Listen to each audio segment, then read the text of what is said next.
One late-night traffic stop was supposed to end with Michael Jordan driving away and 17-year-old Malik Turner disappearing back into a life of hospital bills, broken dreams, and fear.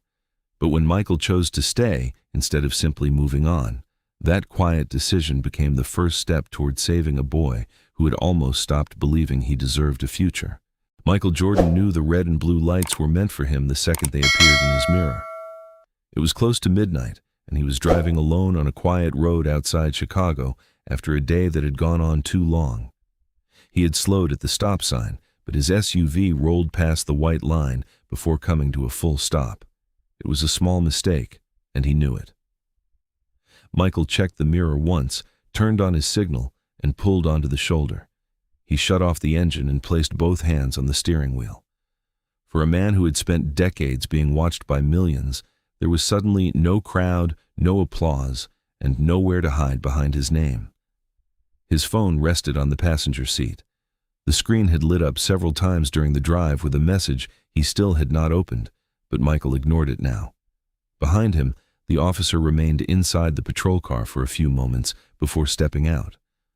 Michael watched through the side mirror as the officer approached. He did not reach for his wallet. He did not reach for the glove compartment. He simply waited. A traffic stop could become tense very quickly, and Michael saw no reason to make this one harder than it had to be. Half a block away, 17-year-old Malik Turner was riding home from a late shift at a convenience store when he noticed the flashing lights. He had spent 6 hours unloading drinks, cleaning floors, and stocking shelves after school. His mother believed he had gone to his evening program at Second Chance House before work. Malik had stopped going 3 weeks earlier, but he had not told her. She already had enough to worry about. Her prescriptions were getting more expensive, rent was late again, and Malik had decided that earning money mattered more than sitting in a classroom talking about a future he was no longer sure he could afford. Then Malik recognized the black SUV. He slowed his bicycle and stared. "No way," he whispered. Michael Jordan was behind the wheel. For a moment, Malik almost smiled. Then he saw the officer walking toward the driver's window, and the smile disappeared. A year earlier, Malik's older brother had been stopped late at night. He had come home safe, but shaken enough that he barely spoke until morning. Malik never forgot what his brother told him afterward. The hardest part was not knowing what the next few seconds might become. So Malik stopped his bicycle, pulled out his phone, and pressed record. The officer tapped on Michael's window. Michael lowered it. "Evening, sir." "Evening, officer." The officer introduced himself as Daniel Reed and asked for Michael's license and registration. Michael glanced toward the glove compartment. "My registration is in there," he said. "I'm going to reach for it with my right hand." Reed nodded. Michael opened the compartment slowly. His hand stopped. Sitting on top of the registration was a cream-colored envelope with his name written across the front. It had been there for 11 days. Someone had handed it to his assistant after an event and asked that Michael read it personally. Michael had meant to open it that night. Then another meeting came up, followed by a flight, calls, family responsibilities, and the kind of schedule that could make almost anything feel like it could wait until tomorrow. Tomorrow had turned into 11 days. Reed noticed Michael pause. "Everything okay?" Michael kept his eyes on the envelope. "Yeah, just something I've been putting off." He moved it aside, took out the registration, and handed it over with his license. Reed asked whether he knew why he had been stopped. Michael looked toward the intersection behind them. "I didn't come to a full stop before the line, did I?" "No, sir." Michael nodded. "Then I made the mistake." That was all. No excuse, no complaint, no mention of who he was. From the sidewalk, Malik kept filming. He could not hear every word, but he could see enough. Michael was not angry. The officer was not raising his voice. Two men were simply handling an ordinary mistake without turning it into something bigger. Malik had expected to record a confrontation. Instead, he was watching something much quieter, and somehow it held his attention even more. Officer Reed returned to his patrol car with the license and registration. Michael remained in the SUV. Malik lowered his phone for a moment. He considered riding home. His mother would be waiting, and his bicycle chain had already slipped twice that night. But something kept him there. Maybe it was curiosity. Maybe it was the fact that Michael Jordan, one of the most famous men in America, had just admitted he was wrong without trying to make the mistake disappear. Inside the SUV, Michael opened the glove compartment again. He picked up the envelope. For the first time, he noticed a short sentence written across the back. "Please come before you decide to help." Michael read it once, then again. He turned the envelope over in his hands, wondering who had written it and why they believed seeing something in person mattered more than simply sending money. Across the street, Malik raised his phone again. He had no idea the envelope Michael was holding contained his name, and Michael had no idea the boy filming him from the darkness was one of the reasons the letter had been written. Officer Daniel Reed had already been working almost 10 hours when he walked back toward Michael Jordan's SUV. He was 34, tired, and close enough to the end of his shift that he could almost feel the drive home. But he had learned a long time ago that the last stop of the night could matter just as much as the first. So he approached the window the same way he approached every car, calm, careful, and without assumptions. At that point, he still had not let Michael's name change anything about what he was there to do. Michael remained exactly where Reed had left him. His hands rested in plain sight, and the engine stayed off. When Reed had first asked for the registration, Michael had explained where it was before reaching toward the glove compartment. "It's on my right," he had said. "I'm going to reach for it slowly. Tell me if you want me to stop." Reed had simply nodded. Michael opened the compartment, moved past the cream-colored envelope inside, and handed over the paperwork without rushing. There had been something about the envelope that caught Reed's attention. Michael's fingers touched it for a second and stopped. Not long enough to make the moment suspicious, but long enough to show that whatever was inside mattered. Reed had asked if everything was all right.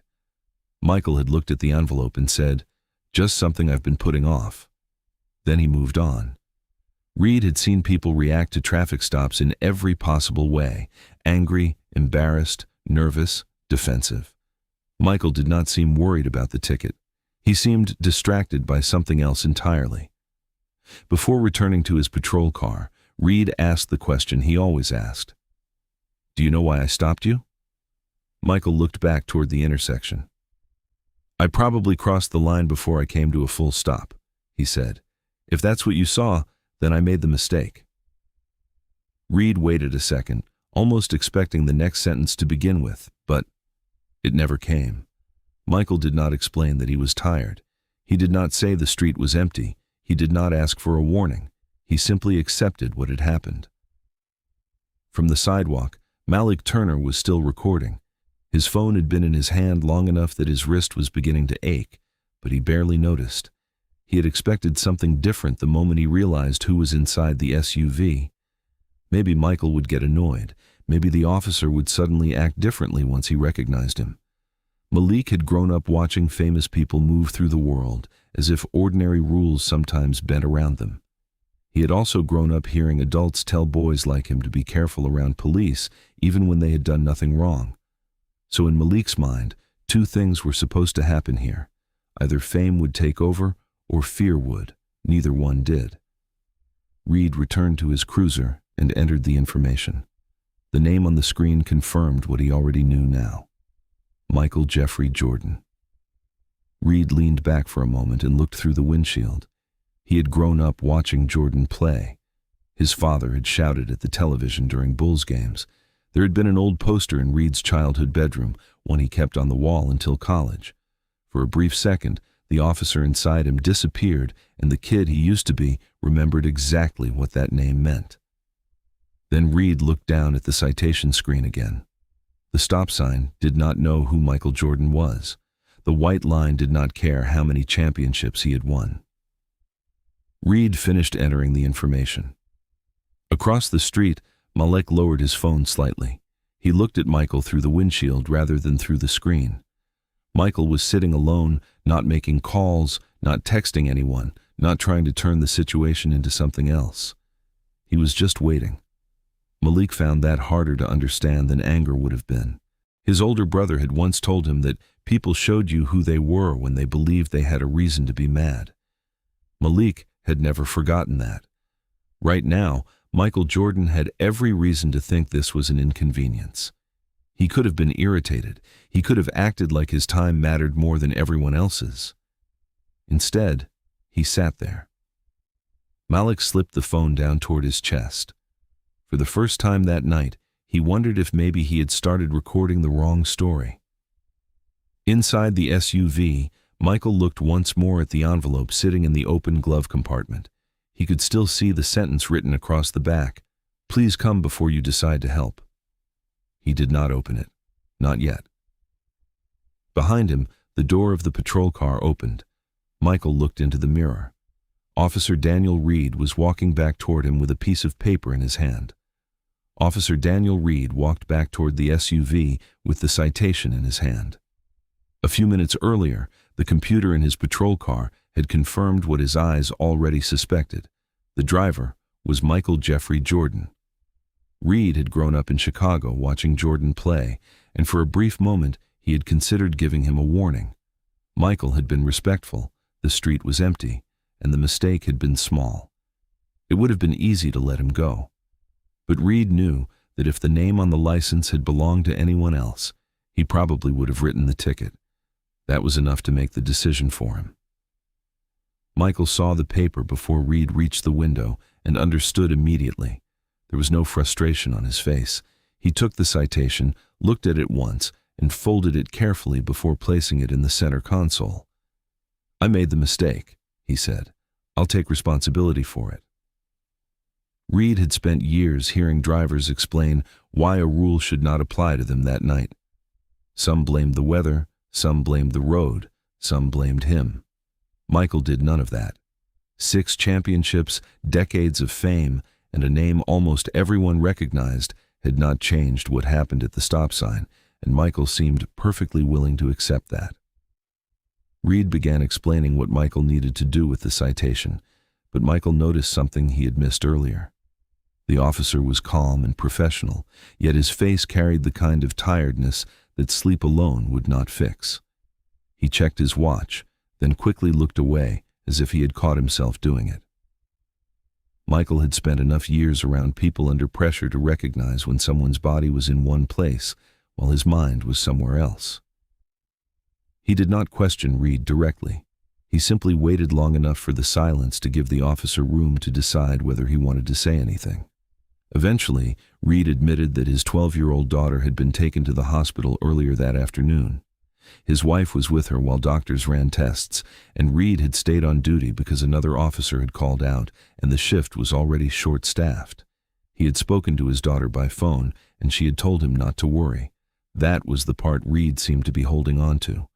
She had said she was fine, so he had convinced himself he could finish the night and go to the hospital afterward. But every few minutes, he found himself checking the time. Michael listened without interrupting. He did not ask what was wrong with the girl or how serious it might be. He knew there were moments when curiosity was less useful than simply understanding what mattered.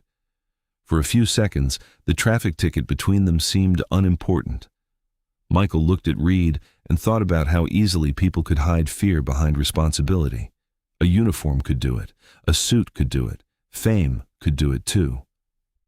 Then Michael said the only thing he felt was worth saying. "When this shift is over, go be with your daughter. Years from now, she won't remember whether you finished every minute of tonight. She'll remember whether you walked through that hospital door." Reed looked down at the citation book in his hand. The sentence landed harder than Michael expected. Reed pictured his daughter lying in a hospital bed, trying to sound brave on the phone so he would not worry. He had told himself that staying at work was the responsible choice. Now, he wondered whether responsibility could sometimes become an excuse for being somewhere easier than the place that frightened you most. His daughter did not need him to solve whatever the doctors found. She simply needed to look toward the doorway and see her father standing there. Michael did not add anything else. There was no lesson to explain and no speech to give. Reed understood. For the first time during the stop, the officer's professional expression softened. He quietly thanked Michael, then stepped away from the SUV. Michael watched him return to the patrol car and thought about the advice he had just given.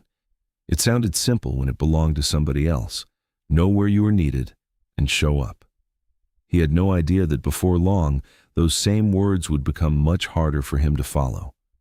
Reed pulled away a few minutes later. The street became quiet again. Michael reached toward the ignition, ready to leave, when movement near the sidewalk caught his attention. A teenage boy was standing beside an old bicycle, holding a phone in front of him. Michael recognized him as the same kid who had been there since the stop began. The boy lowered the phone the moment their eyes met. Michael looked at him for several seconds. Then, instead of starting the SUV, he opened the door and stepped out. Michael crossed the street slowly, leaving the SUV behind him with the driver's door still open. The teenager beside the bicycle did not move. He was 17, thin, tired-looking, and still wearing the dark polo shirt from the convenience store where he had just finished a late shift.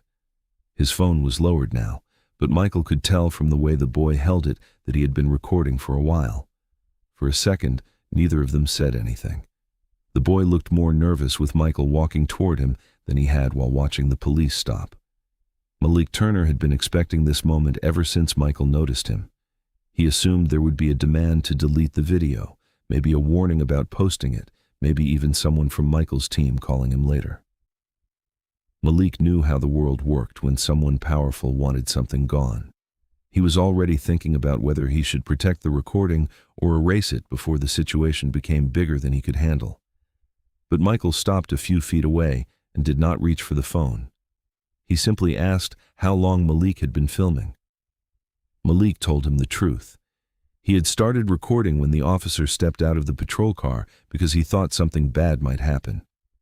Michael did not challenge that answer or ask Malik why he would expect the worst. He had lived long enough to know that fear usually came from somewhere. Instead, he asked what Malik thought now. The boy glanced toward the road where Officer Reed's cruiser had disappeared, then back at Michael. After a long pause, he admitted that he was not sure anymore. Michael nodded. Then don't rush to decide what it means. Just remember what you actually saw. That was not the answer Malik expected.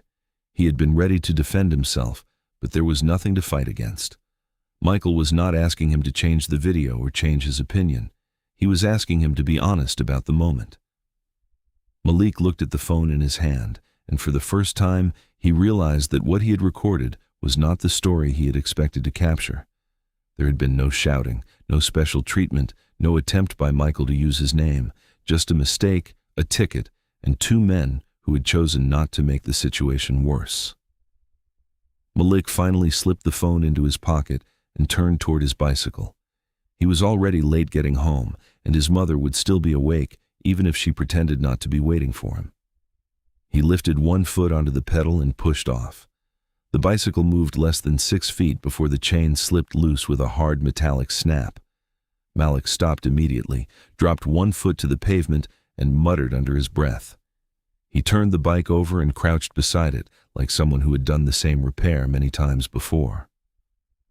Michael watched from a few steps away. Malik's hands moved quickly, but the chain kept falling away from the gear. Grease covered his fingers. The bicycle was old enough that the problem was clearly not new. Michael walked closer and looked down at the worn chain, the cracked pedal, and the rear tire that was almost smooth. Malik's backpack lay on the ground beside him. One strap had been repaired with black tape. His work shirt was faded, and there were dark circles under his eyes that did not belong on a 17-year-old. Michael asked why he had not gotten the bike properly repaired. Malik kept his attention on the chain for a moment before answering. Because there are things at home that need the money more than this bike. The words were quiet, almost casual, but they changed the way Michael looked at him. There was no complaint in Malik's voice. That was what stayed with Michael. The boy sounded like someone who had already accepted that his own needs came last. Michael knew that kind of thinking could look responsible from the outside, while slowly taking pieces out of a young person's future. He crouched beside the bicycle without making a big deal of it and helped guide the chain back onto the gear. Malik tried to tell him he could handle it, but Michael kept working until the chain sat correctly. When they stood, both of Michael's hands were streaked with grease. Malik stared at them for a second. The image almost made him laugh. Michael Jordan, one of the most recognizable athletes in the world, had just spent part of his midnight kneeling beside a broken bicycle on the side of the road. There was no camera crew around to capture it, no audience, no reason for Michael to do it other than the fact that he had seen a kid struggling and was close enough to help. Michael gave the rear wheel a small turn to make sure the chain would hold. Then he looked at Malik. "Get home safe." Malik nodded and climbed back onto the bike. He started riding again, slower this time. The chain held. At the next intersection, he glanced back once and saw Michael still standing beside the road. Then Malik disappeared into the darkness. Michael walked back to the SUV with grease still on his hands. The street was quiet again, but his mind was not. He kept thinking about Malik's answer and the way the boy had said it without asking for sympathy. There were things at home that needed the money more. Michael had heard versions of that sentence many times in his life, but tonight it felt different because he had seen the broken bicycle, the taped backpack, and the tired face behind it. He sat behind the wheel and closed the door. Then his eyes moved to the glove compartment. Michael opened it and picked up the cream-colored envelope. For 11 days, it had been easy to tell himself he would read it later. Now, after the traffic stop and the boy on the bicycle, later did not feel like a good enough answer anymore. He turned the envelope over and looked again at the handwritten sentence on the back. "Please come before you decide to help." Michael held it in both hands. For the first time, the message did not sound like a request for money. It sounded like someone was waiting for him to understand something first. And Michael still had no idea that one of the names inside that envelope belonged to Malik Turner. By the time Malik got home, the video was still sitting on his phone. He stood in the dark kitchen for a while, listening to his mother's breathing from the bedroom and wondering whether posting it would make things better or worse. He had started recording because he expected trouble. What he captured instead was harder to explain. A famous man accepting a ticket without using his name, a police officer doing his job without changing his tone, and a quiet moment that never became the confrontation Malik had feared. He watched the video once more, then typed a short caption and posted it. "I thought I was about to watch something terrible. Instead, I saw something I didn't expect." Malik put his phone on the table and went to bed. When he woke a few hours later, the screen was filled with notifications. At first, the video had a few hundred views, then several thousand. By breakfast, people were sharing it across social media. Some focused on Michael Jordan, some focused on the officer, others kept replaying the part where nothing dramatic happened at all. Malik read a few comments, then stopped. People were already arguing over what the video meant, and he remembered what Michael had told him the night before. Do not rush to decide. Just remember what you actually saw. By mid-morning, the video had moved far beyond Malik's account. Reporters began trying to identify him. Strangers sent messages asking for interviews. A local television station wanted permission to use the footage. Malik ignored most of it and went back to worrying about the things that had mattered before anyone knew his name: his mother's medication, the late rent notice on the kitchen counter, and whether his bicycle chain would hold for another shift. Across town, Michael's phone had been ringing since early morning. His assistant had already sent several messages. Friends wanted to know if he had seen the video. Business contacts wanted to discuss how to respond before the story grew larger. Someone suggested issuing a short public statement. Someone else thought the moment could become positive publicity. Michael ignored almost all of it. He had spent too much of his life watching ordinary moments become public property. People could take 10 seconds of video and turn it into whatever story they needed. He knew how quickly a simple event could become an argument between strangers who had not been there. So he did not watch Malik's video. Instead, he sat alone at his kitchen table. The traffic ticket rested beside a cup of coffee that had already started to cool. Next to it sat the cream-colored envelope he had brought inside from the SUV. For 11 days, it had been easy to postpone. There had always been something else to do, someone else calling, another meeting, another responsibility. This morning, the envelope looked different. Michael picked it up. The paper was inexpensive. The address had been written by hand. There was no logo, no foundation letterhead, no professional fundraising package. Whoever sent it had not tried very hard to impress him. That made him more curious. His phone rang again.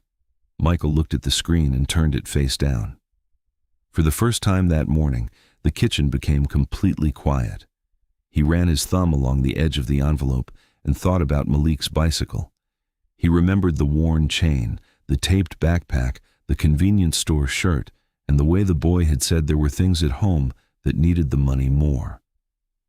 Malik had not asked Michael for anything. That was the part Michael could not stop thinking about. People who needed help did not always know how to ask for it. Sometimes they had already been disappointed too many times. Michael turned the envelope over. The sentence on the back was still there. Please come before you decide to help. It was an unusual request. Most letters sent to him asked for something specific: money, an appearance, a signed item, a donation. This one was asking him not to decide yet. Michael slowly opened the envelope. Inside were several pages folded together.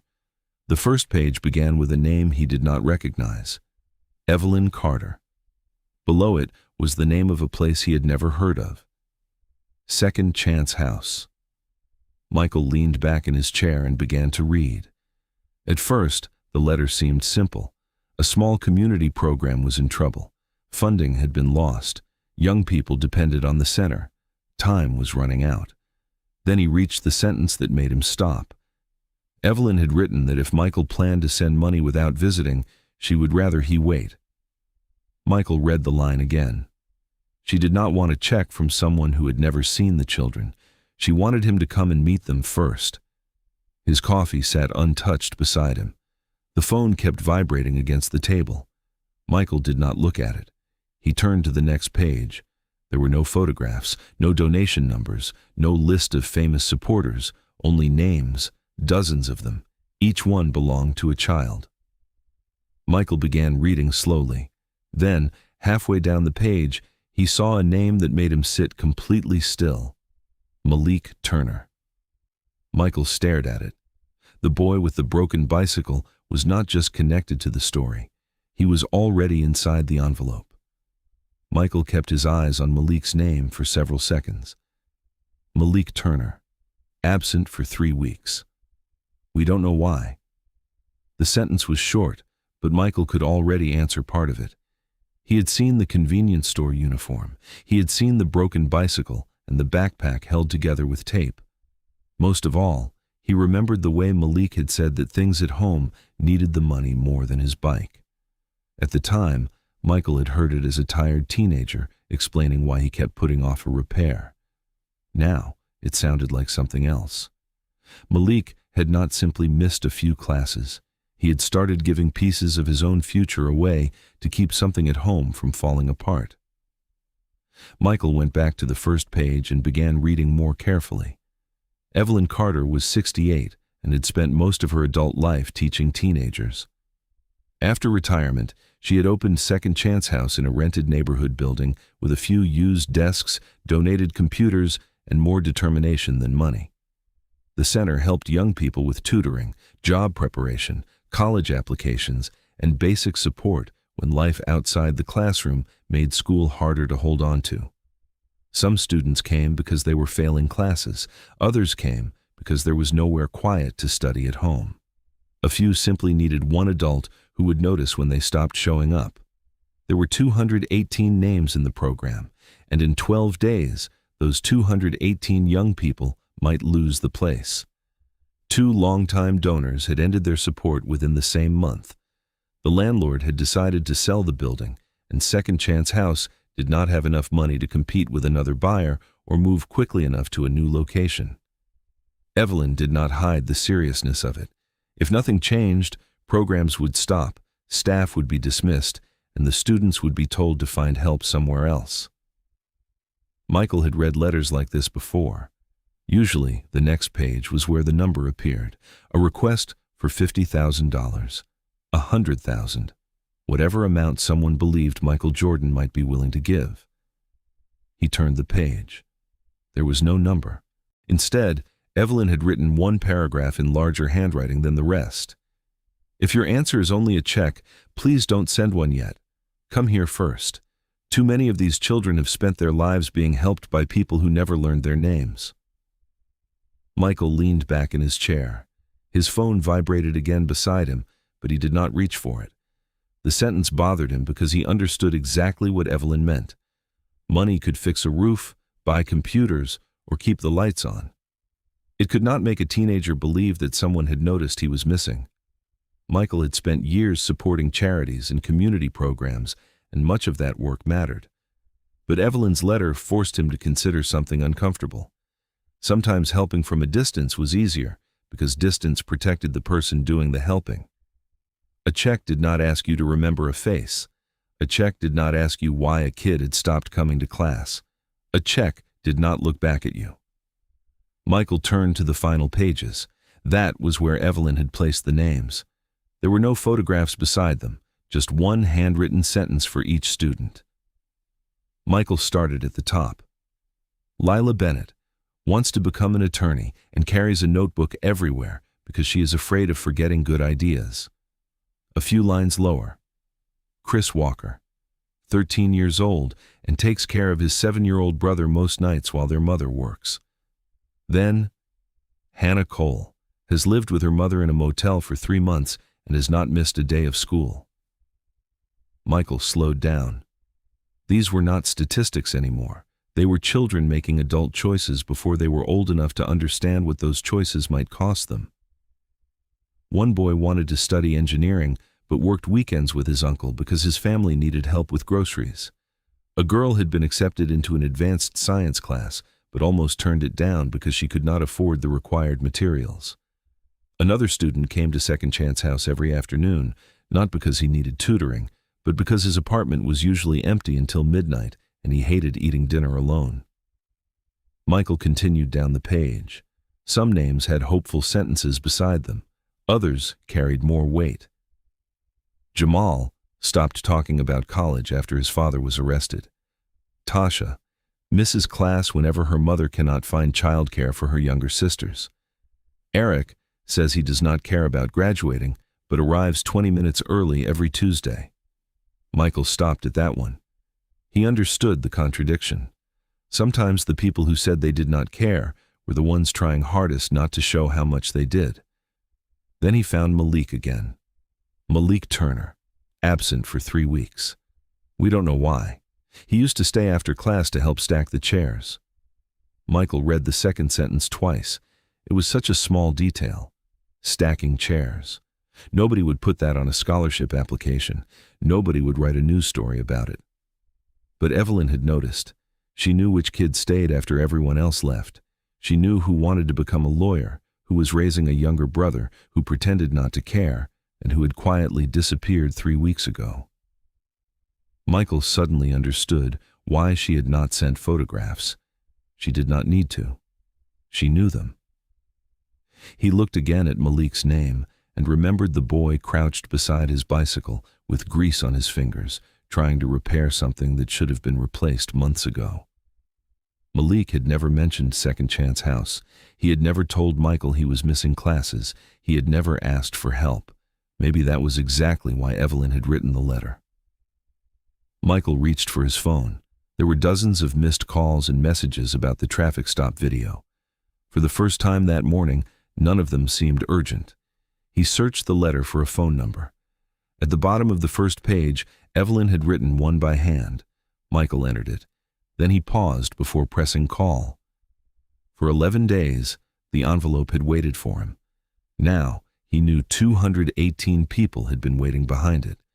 And one of them was the boy he had met on the side of the road. Michael arrived at Second Chance House 2 days later without telling anyone except Evelyn Carter. No reporters followed him. There was no photographer waiting at the door, no assistant carrying a schedule, and no one standing nearby to turn the visit into a public moment. He parked by himself, stepped out, and walked toward a building that looked smaller than he had imagined from the letter. The paint near the entrance was worn, one of the front steps had a crack down the middle, and a handwritten sign inside the window listed tutoring hours for the week. Nothing about the place looked impressive, but before Michael even reached the door, he could hear young voices coming from inside. Evelyn Carter opened the door before he knocked. She was 68, dressed simply, and looked at Michael with the calm expression of someone who had spent decades around teenagers and had long ago stopped being impressed by status. She thanked him for coming, then led him inside without asking for a photograph or telling him how honored everyone was. Michael appreciated that immediately. They passed a narrow hallway, lined with college brochures, student drawings, and old certificates taped carefully to the wall. A few of the corners were curling. Everything in the building had been used hard, but almost nothing had been thrown away. Evelyn brought him to a classroom at the end of the hall. 31 teenagers were waiting inside. Michael noticed the 32nd chair before he noticed almost anything else. It sat near the back row, empty. The other students tried not to stare at him. A few failed. One girl kept her eyes fixed on her notebook, even though she had not written a word. A boy near the window sat with his arms crossed and looked as if he had already decided not to be impressed. Michael had been in rooms with presidents, CEOs, and championship teams, but something about these kids made him careful. They did not need a performance from him. Most of them had probably heard enough speeches from adults who left before anything changed. Michael looked again at the empty chair. He asked if someone was missing. Evelyn followed his eyes. "One of the reasons I wrote you." That was all she said. The students stayed quiet, and Michael did not ask for more in front of them. The meeting lasted less than an hour, but Michael spent most of it listening. He learned quickly that Second Chance House was not just a tutoring center. Some kids came for homework help. Some came because they needed help filling out job applications or college forms. Others came simply because this was the one place they knew someone would notice if they did not show up. Michael remembered the line from Evelyn's letter about adults helping children without learning their names. Sitting in that room, he understood why she had written it. After the students left, Evelyn began stacking notebooks and straightening chairs. The empty one remained where it was. Michael stayed beside it. Evelyn finally told him about Malik. His mother had been sick for months. What began as missed work and doctor visits had turned into hospital appointments, prescriptions, and bills they could not keep up with. Malik had started picking up extra shifts at the convenience store. First, he missed one evening at Second Chance House, then another. By the third week, he had stopped coming altogether. He had not told Evelyn he was leaving. He had simply disappeared. The rent on their apartment was late. His mother was too sick to work regularly, and Malik had decided that whatever money he could bring home mattered more than the classes he was missing. He was still enrolled in school, but Evelyn had watched his attendance begin to slip there too. She had called him several times. Sometimes he answered, sometimes he did not. Michael listened without saying much. The broken bicycle came back to him. So did Malik's work shirt, the tired eyes, the backpack repaired with tape, and the sentence Michael had not been able to forget. There are things at home that need the money more than this bike. Now he understood what Malik had really meant. The bicycle had never been the problem. Malik was 17 years old and trying to decide which part of his life he could afford to lose first. Michael looked down at the empty chair. Until that moment, Malik had still been the boy from the traffic stop, the kid with the phone, the teenager who had recorded Michael at the side of the road and then disappeared into the night on a broken bike. Now, Michael saw him differently. He saw a son counting grocery money, a teenager checking whether the rent could wait another week, a kid sitting in a convenience store break room while other students were in class, probably telling himself that missing one more night would not matter. Michael knew what people would say if the story became public. They would call Malik responsible, mature, strong. But Michael had spent enough time around young athletes to know that adults sometimes praised children for being strong, when what they really meant was that the child had learned to survive without enough help. Evelyn picked up the empty chair and started moving it toward the wall. Michael stopped her. "Leave it." She looked at him. Michael kept his eyes on the chair. "He might come back." Evelyn studied him for a moment, then let go. The chair stayed where it was. Michael walked out of Second Chance House a few minutes later with Malik's address written on a small piece of paper in his pocket. He had come there thinking he needed to understand a building that was about to close. Instead, he left thinking about one empty chair and the boy who should have been sitting in it. Michael came back to Second Chance House the following afternoon, expecting Evelyn to introduce him to the students. He thought there might be a short welcome, maybe a few words about basketball, then a chance for him to say something encouraging. Instead, Evelyn stood at the front of the room and made the purpose of his visit clear in one sentence. "Mr. Jordan didn't come here so you could listen to him. He came here so he could listen to you." The room changed after that. A few students sat straighter. Others looked at Michael with more interest than before. He was no longer the famous guest they were supposed to impress. He was simply an adult who had been told to listen. Michael took a seat near the front and let the students decide where the conversation went. At first, the questions were easy. Some asked about basketball, pressure, or what it felt like to play in front of thousands of people. Michael answered briefly and let the room move on. Then a 14-year-old girl named Lila raised her hand. Michael remembered her name from Evelyn's letter. She was the one who wanted to become an attorney and carried a notebook everywhere. Lila did not ask about championships. She looked directly at Michael and said, "Did you ever lose and start wondering if maybe you just weren't good enough?" The room went quiet. Michael had heard thousands of questions in his life. Most had answers he could give without thinking. This one did not. He looked at Lila for a few seconds before speaking. "Yes," he said. "More times than people probably think. Losing can tell you that you weren't good enough that day. The danger is when you start believing one bad day gets to decide who you are." Lila looked down at her notebook. She did not write immediately. That mattered to Michael. Across the room, a boy near the back wiped at his face and quickly looked away. Nobody laughed. Nobody turned around to stare at him. The students understood that some questions were not really about sports. Michael understood it too. For the next hour, the conversation became more honest. One student admitted that he had stopped applying for scholarships because rejection felt easier to handle when he never tried. Another said she sometimes pretended not to care about school because caring made failure hurt more. A boy who had been silent most of the afternoon finally explained that he was tired of adults telling him to think about his future when his family was struggling to make it through the week. Michael listened. He did not try to solve every problem. That was harder than he expected. People had come to him for years because he had resources, contacts, and the ability to make things happen. He was used to looking for the answer. Sitting in that room, he began to understand that sometimes the first useful thing an adult could do was stop trying to fix the story before the child had finished telling it. The students eventually returned to their work. Lila stayed behind for a moment, closing her notebook carefully before leaving. Michael watched her go and thought about her question. He wondered how many young people had already decided they were not good enough because of one bad grade, one rejection, one mistake, or one adult who stopped believing in them too early. When the room was finally empty, Michael stood beside Evelyn near the door.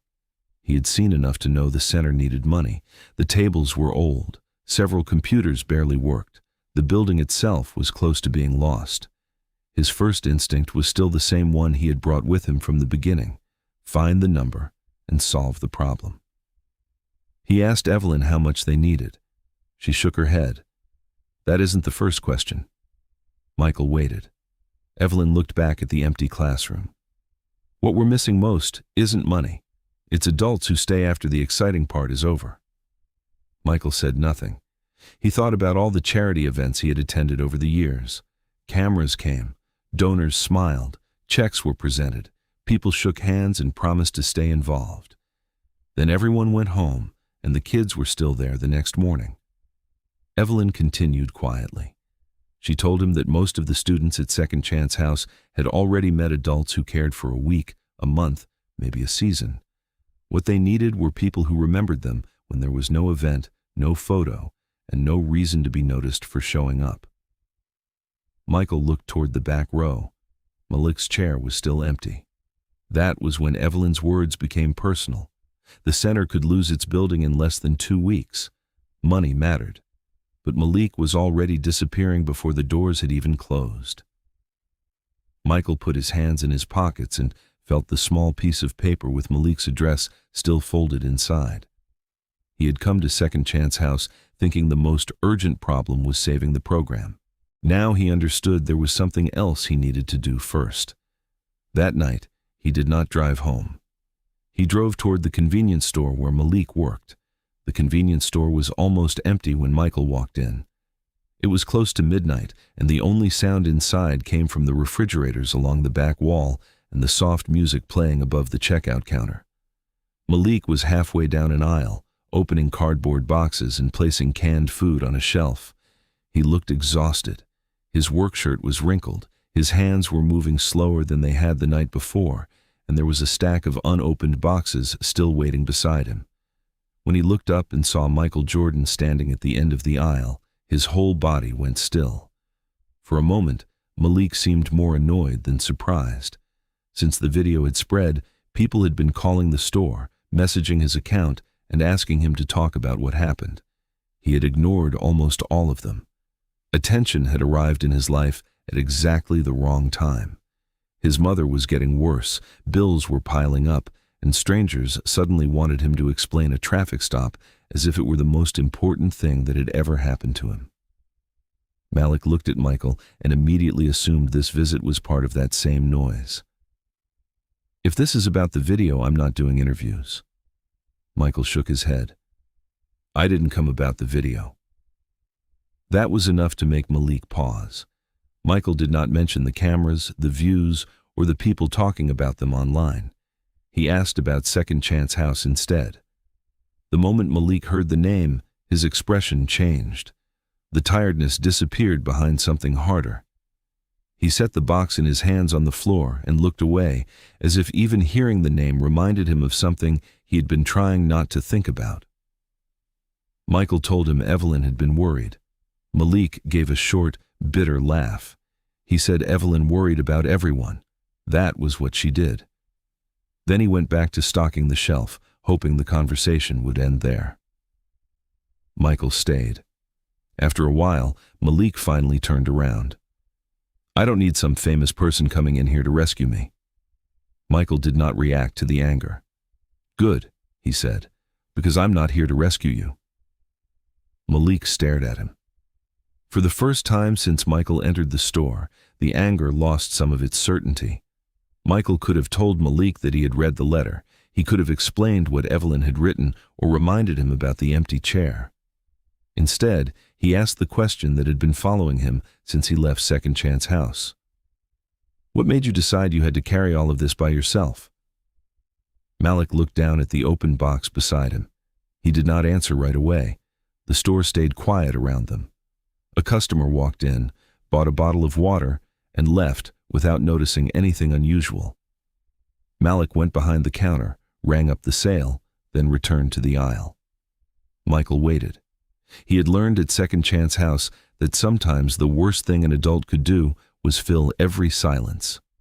Finally, Malik sat on one of the unopened boxes.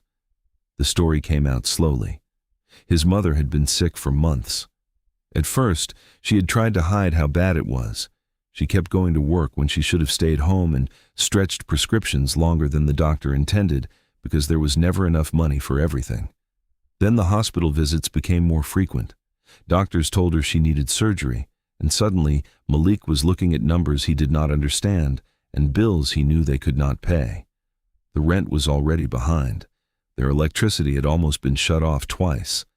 Malik had started working more hours because every extra shift meant groceries, medicine, or another week with the lights still on. At first, he told himself he would only miss one evening at Second Chance House. Then, one evening became three.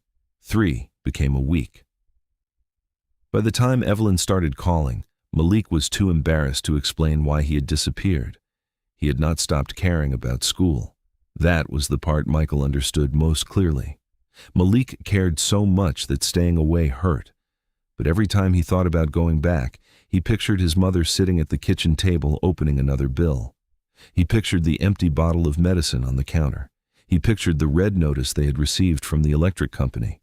A classroom began to feel like something meant for people whose homes were not falling apart. Michael listened without interrupting. He could have solved much of it in minutes. The rent, the electricity, the medical bills, a new bicycle, a refrigerator full of food. The amount would barely register in Michael's life. For a moment, that was exactly what he wanted to do. Take out his phone, make a few calls, remove every problem he could see. Then he remembered Evelyn. Adults who stayed after the exciting part was over. He remembered Malik's mother, whom he had never met. He remembered the boy on the side of the road who had not asked him for a single thing. And he realized that if he simply paid for everything without understanding Malik, he might prove Evelyn's point in the easiest possible way. Michael sat on the box across from him. He asked Malik to imagine something. No overdue rent, no shut-off notice, enough money for his mother's treatment, no need to work every night. Then Michael asked the only question that mattered. If money wasn't the problem tomorrow, would you go back? Malik did not answer. His eyes stayed on the floor. For a few seconds, Michael thought he might have pushed too far. Then Malik rubbed both hands across his face. When he finally spoke, his voice was quieter than it had been all night. I don't know if I believe in tomorrow anymore. Michael felt the words immediately, not because they were dramatic, because Malik sounded tired enough to mean them. He was 17 years old, but the sentence belonged to someone who had already learned how quickly plans could disappear. Michael had come to the store thinking the problem was money.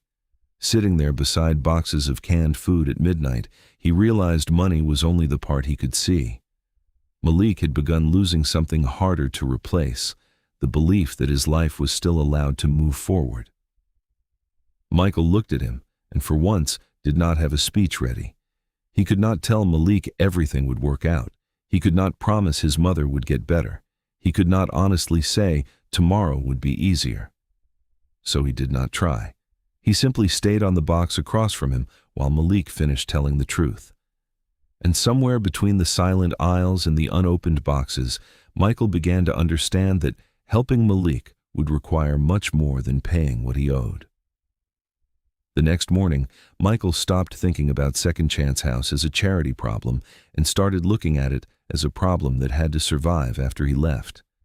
He asked his team to review the lease, the unpaid expenses, the building sale, and every option that might keep the program open.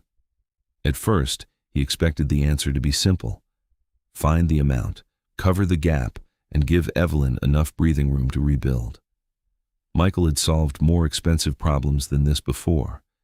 But by that afternoon, he understood why Evelyn had sounded so worried. Money could pay the center's current bills. It could replace the old computers and cover staff salaries for months. What it could not do was keep them inside that building. The owner had already accepted plans to sell the property, and the new buyer had no intention of continuing the lease. Second Chance House had 12 days to prepare to leave. Even if Michael paid every dollar they owed that morning, the children would still walk through those doors for the last time less than 2 weeks later. That changed the problem completely. Michael began looking at other buildings. His team found several properties within driving distance, including one that could be renovated quickly. It was larger than Second Chance House, with enough room for classrooms, computers, counseling, and a small gym. Michael could buy it outright if he wanted to. For the first time since opening Evelyn's letter, he felt that he had found an answer big enough to match the problem. He returned to Second Chance House that afternoon with the information. Evelyn listened while he explained the idea. He could secure the building, pay for renovations, and make sure the students never had to worry about losing their space again. His team could create a foundation around it and bring in enough support to make the program financially stable. It was the kind of plan people usually thanked him for before he had even finished describing it. Evelyn did not. She remained quiet until Michael stopped talking. Then she said, "I don't want a Michael Jordan Center." Michael had not expected that. He looked at her, trying to understand whether she had misunderstood his offer. He was not asking her to give up control of the program. He was offering to remove the largest problem standing in front of her. Evelyn understood perfectly. She walked with him down the hallway while students worked in the rooms around them. One girl was helping a younger student with math. Two boys sat beside an old computer filling out a summer job application. Near the entrance, someone had taped a handwritten reminder to the wall telling students that dinner would be available until 7. Evelyn stopped there. She explained that many of those children already knew what it felt like to owe people. They knew what it was like to wear donated clothes, eat donated food, and hear adults remind their parents how lucky they were to receive help. Some had spent years being made to feel grateful simply for having basic things other children never had to ask for. Evelyn did not want the place that belonged to them to become another reminder that somebody powerful had rescued them. "I don't want them walking through the door every morning thinking their future belongs to a celebrity," she said. "I want them to know it belongs to them."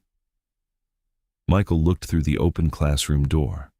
That sentence took away the excitement he had felt about his plan. He had been ready to solve the problem in the way he knew best: buy the building, fix it, put enough money behind it that nobody could threaten it again. It would have been generous. It would also have made Michael the center of a story that was never supposed to be about him. For years, his name had opened doors. Companies wanted it on shoes, buildings, programs, and events because the name itself carried value. Michael had become used to that reality. He had rarely stopped to think about what happened when his name became larger than the people a project was meant to serve. Here, that mattered. The children did not need to walk into a building and see Michael Jordan first. They needed to see themselves. Michael spent the rest of the afternoon watching the center operate without interfering. He saw Evelyn remember which student had a test the next morning. He watched a volunteer save half a sandwich because one boy always got hungry before going home. He saw a girl return a borrowed calculator and carefully sign her name on a sheet beside the cabinet. None of those things would appear in a fundraising campaign. They were small acts repeated every day, and together they were what made the place feel safe. That was what had to survive. Not the walls, not the address, and certainly not Michael's name. Before leaving, he told Evelyn to forget his first plan. He would still help, but they would find another way. No building named after him, no giant photograph at the entrance, no story about Michael Jordan saving 218 children. Evelyn gave him a small nod. It was the closest thing to approval he had received from her. Michael walked outside and stood beside his car for a moment. 12 days suddenly felt very short. Somewhere inside the building, 218 young people were continuing with homework, applications, and ordinary conversations without knowing how close they were to losing the place where all of it happened. Michael had enough money to buy them a building. Now he understood that the harder job was helping them build something that would still belong to them after he was gone. He looked back at Second Chance House. For the first time, Michael was no longer asking how much it would cost to save the place. He was asking what had to be protected when the place itself disappeared. The 12 days Michael thought they had were gone by lunchtime. A legal problem tied to the sale of the building forced Second Chance House to leave much sooner than expected, and Evelyn received the news while students were still in school. She spent the next few hours calling volunteers, finding trucks, and packing whatever could be saved. Books came down from shelves that had held them for years. Computers were unplugged one by one, and the hallway slowly filled with cardboard boxes, old lamps, folders, extension cords, and stacks of student work. Evelyn moved quickly, because moving quickly was easier than stopping long enough to think about what was happening. Still, when she took the photographs of former students off her office wall, her hands began to shake. At 3:30, the first students arrived after school expecting the same things they always found there: homework help, a snack, a quiet table, and an adult who knew their name. Instead, they walked into a building being taken apart. Lila stopped in the hallway with her notebook pressed against her chest. Chris went toward the shelf where his little brother normally left his backpack and found the shelf already gone. Other students stood near the computer room staring at empty spaces where the machines had been that morning. The older teenagers understood almost immediately, but the younger ones kept looking around as if somebody might explain that this was temporary. Nobody wanted to be the first person to tell them that the place they counted on might not be there tomorrow. 11-year-old Isaiah arrived a few minutes later with his school backpack still on both shoulders. He walked past two volunteers carrying a desk toward the front door, then stopped when he saw boxes lining the walls. His usual classroom was nearly empty, and the chair he normally sat in was already outside. Isaiah found Evelyn and asked the one question she had been trying not to ask herself all day. "Where do we come tomorrow?" Evelyn had spent years finding answers when families lost electricity, when students needed food, when a mother could not afford a bus pass, or when a child needed somewhere safe to stay until a parent finished work. This time, she had nothing. She turned toward a nearby box and pretended to check what was inside because she did not want Isaiah to see her crying. Lila saw anyway. The room grew quieter after that, because the students understood something they had never needed to understand before. Evelyn could not fix every problem. They had always known the building was old and the money was tight, but none of that had mattered while the doors still opened every afternoon. Now desks were moving past them toward trucks, and years of routine were disappearing one box at a time. Some students began helping without being asked. Others stood frozen, touching the backs of chairs or looking at the bare walls where their work had been displayed. The loss was not about furniture. It was the sudden fear that the one place that always expected them to come back might no longer have an address. Michael arrived before 4 in jeans, sneakers, and an old sweatshirt. There were no cameras, no reporters, and no one from his team standing beside him with a plan. What struck him first was that none of the students reacted to seeing him. A few days earlier, Michael Jordan entering the building had been enough to change the energy in every room. Now, the children were too busy watching their place disappear. Evelyn started to explain the new deadline, but Michael could see how hard she was working just to keep her voice steady, so he did not make her finish. He took off his watch, slipped it into his pocket, picked up the nearest table, and carried it outside. Then he came back for another. Michael could have hired a professional crew and cleared the building before sunset, but that would not have answered Isaiah's question. The children were not frightened because furniture was heavy. They were frightened because they did not know whether there would still be a place for them after the furniture was gone. So Michael kept walking in and out of the building, carrying desks, boxes, and chairs beside the volunteers. One of the older boys finally asked if he really intended to move all of it himself. Michael lifted another chair and gave him the only answer that mattered. "If you're coming back tomorrow, then we'd better make sure there's something waiting for you." The boy stared at him for a second, then picked up the chair beside him. That small choice spread through the building. Lila put her notebook into her backpack and carried a box of books. Chris grabbed another, and soon the students formed a line from the classrooms through the hallway and out toward the trucks. The younger children carried pencils, folders, and plastic bins, while the older teenagers moved desks and computers. Nobody organized the line. It simply happened because every child seemed to understand that if the place mattered to them, then some part of it belonged in their hands. Halfway to the truck, the lid slipped from a container Isaiah was carrying and pencils scattered across the sidewalk. He immediately dropped to his knees and began gathering them, while several other students stopped to help. To anyone else, they were cheap pencils, but Isaiah held the container tightly against his chest because they belonged to the place he was afraid of losing. As the afternoon faded, Every trip through the building made it look less familiar. The classroom where Lila had asked Michael about failure became 4 bare walls. The computer room became a row of empty outlets. The bulletin board was stripped until only pieces of old tape remained. Near sunset, Evelyn entered the main classroom and found one chair still sitting near the back, the same empty chair they had once kept for Malik. For weeks, it had represented the hope that one missing boy might return.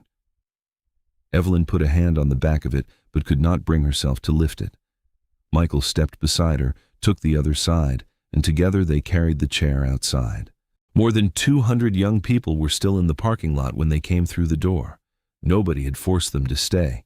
They could have gone home hours earlier, yet they remained beside the trucks, checking boxes and making sure nothing had been forgotten. Evelyn looked at them and realized that all day she had been watching the wrong thing disappear. The building was empty, but Second Chance House was standing right in front of her, in Lila carrying books, in Chris helping his little brother, in Isaiah protecting a box of pencils, and in Malik's chair being carried toward whatever came next. Before locking the front door, Evelyn removed one final handwritten sign from the wall near the entrance. It said simply, "You belong here." She handed the sign to Isaiah. He held it against his chest beside the container of pencils, and this time, Evelyn did not turn away when the tears came. Several of the students cried too, not because they had given up, but because they finally allowed themselves to feel what they were losing. Michael stood nearby and understood more clearly than ever why Evelyn had refused to put his name on their future. A building could be bought, computers could be replaced, furniture could be moved. But the feeling that somebody expected you back tomorrow had been built slowly over years, and no amount of money could create it in a single afternoon.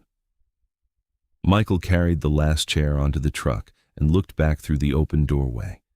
The rooms were empty now, nothing left but marks on the floor where tables had once stood.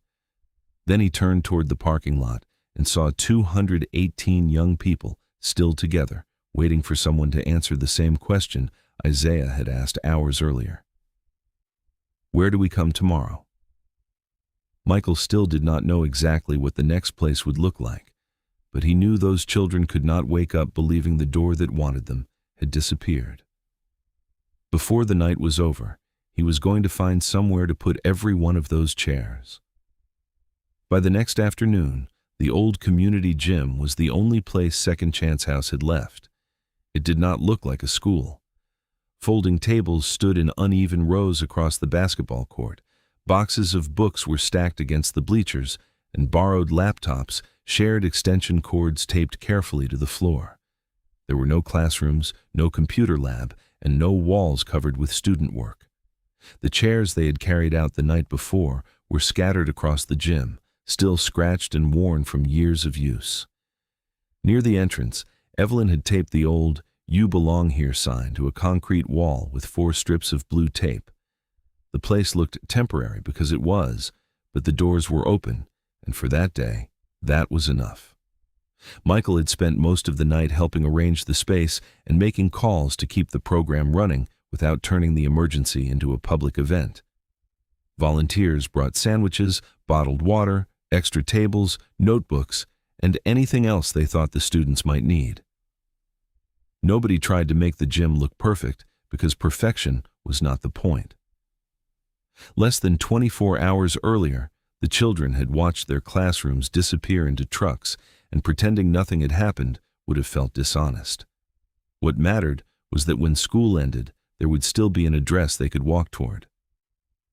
Evelyn stood near the entrance with a clipboard in her hand, trying not to wonder how many of the 218 students would actually come.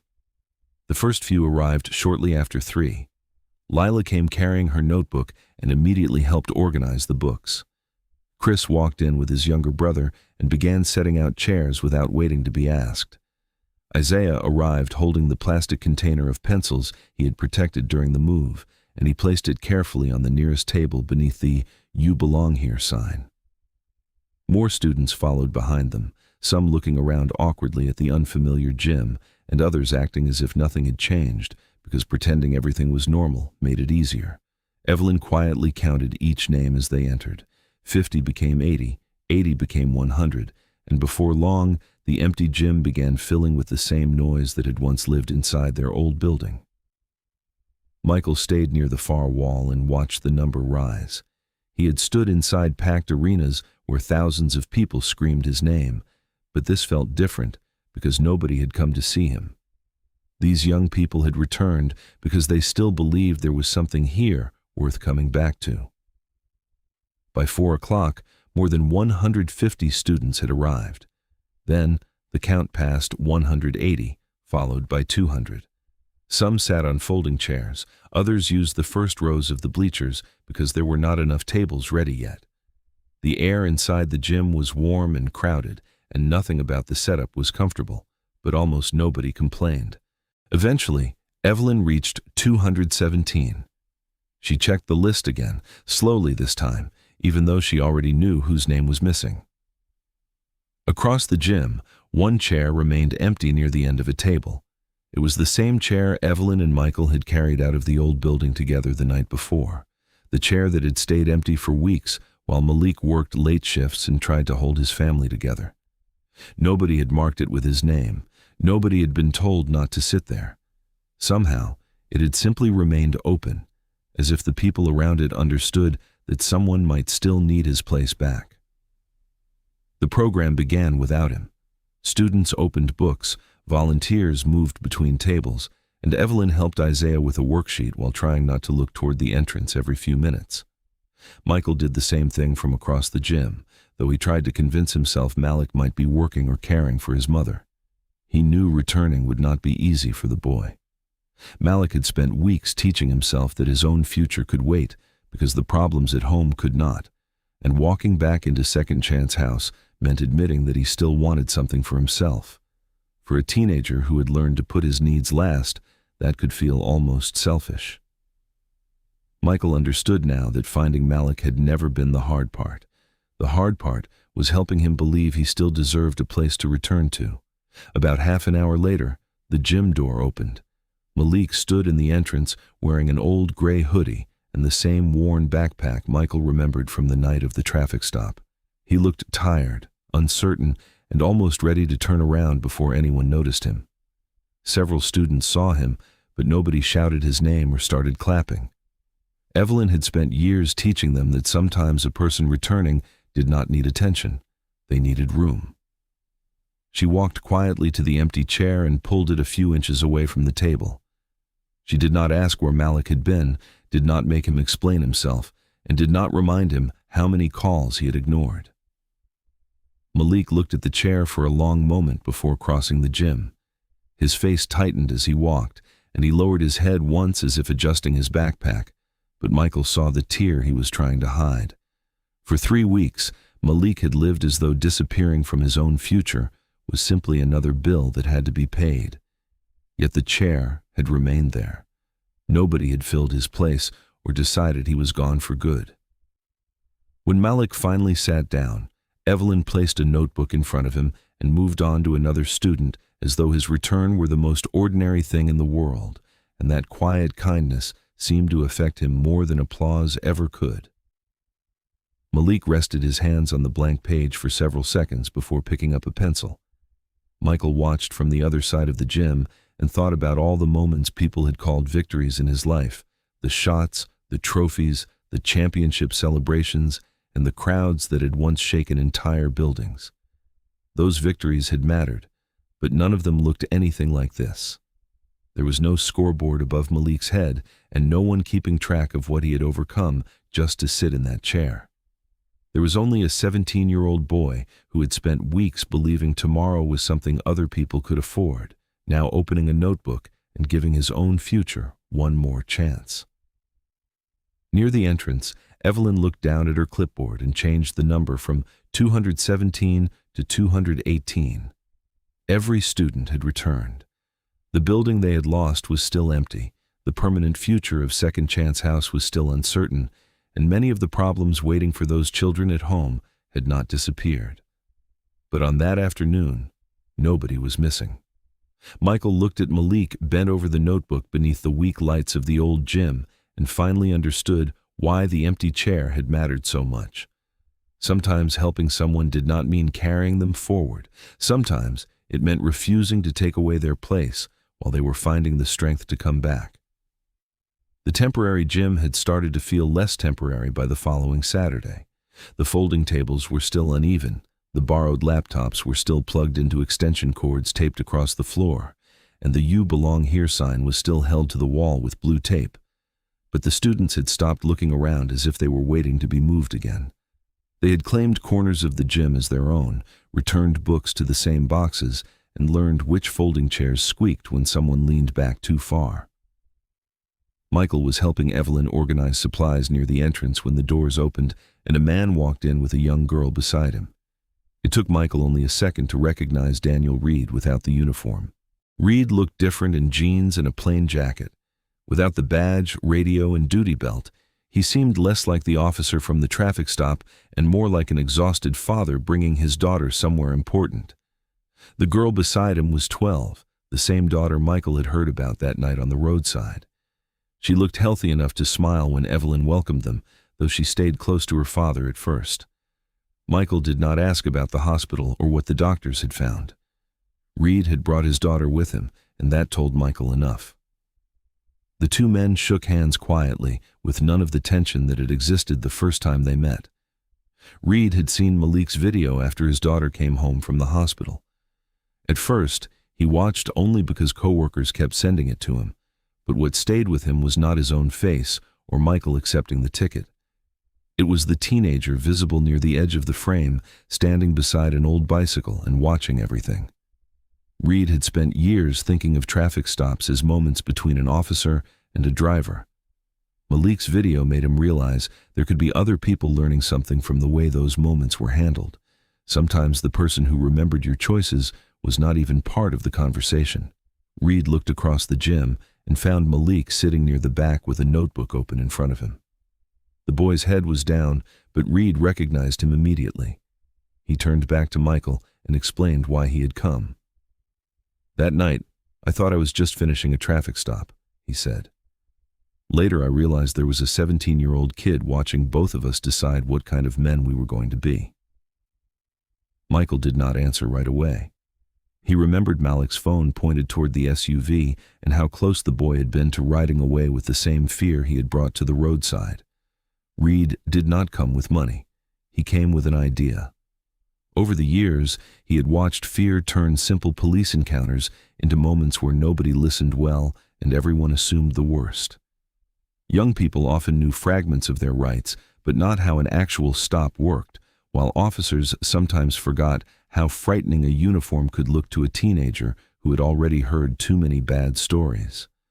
Reed offered to return once a month and talk with the students about legal rights, police encounters, conflict de-escalation, civic responsibility, and how to communicate when emotions were running high. He did not want to lecture them about respecting authority. He wanted to give them enough information to ask better questions, protect themselves, and understand what both sides of a difficult moment might be carrying. Evelyn agreed on one condition. The sessions could not become speeches. The students had to be allowed to challenge Reed, disagree with him, and ask questions he might not enjoy answering. Reed accepted immediately. His first session began that afternoon with fewer than 20 students, but the group slowly grew as others heard what was happening and pulled their chairs closer. Malik remained near the back. He did not raise his hand or join the conversation, but Michael noticed that he never looked down at his notebook either. For nearly an hour, Malik watched Reed with the same careful attention he had given him from the sidewalk on the night of the stop. When the session ended, students drifted toward the exits or moved back to their weekend assignments. Reed began gathering the papers he had brought, while his daughter helped stack a few chairs near the wall. Malik stayed behind longer than everyone else. Michael saw him stand twice and sit back down before finally walking across the gym. The hesitation reminded Michael of the night Malik had stood in the doorway before returning to his empty chair. Some distances were only a few yards across a room, but crossing them could take more courage than anyone watching understood. Malik stopped in front of Reed.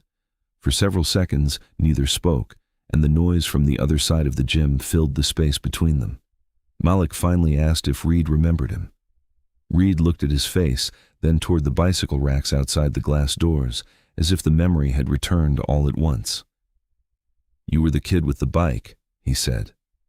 Malik nodded, and Reed gave him a small smile. "I remember." Nothing more needed to be said that afternoon. Reed did not apologize for stopping Michael because he had done his job fairly. Malik did not apologize for recording him because fear had given him a reason to watch. They simply stood there for a moment as two people who had first seen each other through flashing red and blue lights and were now meeting without a windshield, a uniform, or a phone screen between them. Michael watched from across the gym and understood that trust rarely arrived in one dramatic moment. More often, it began when somebody came back a second time and gave the other person a reason not to leave. The call came a little after midnight.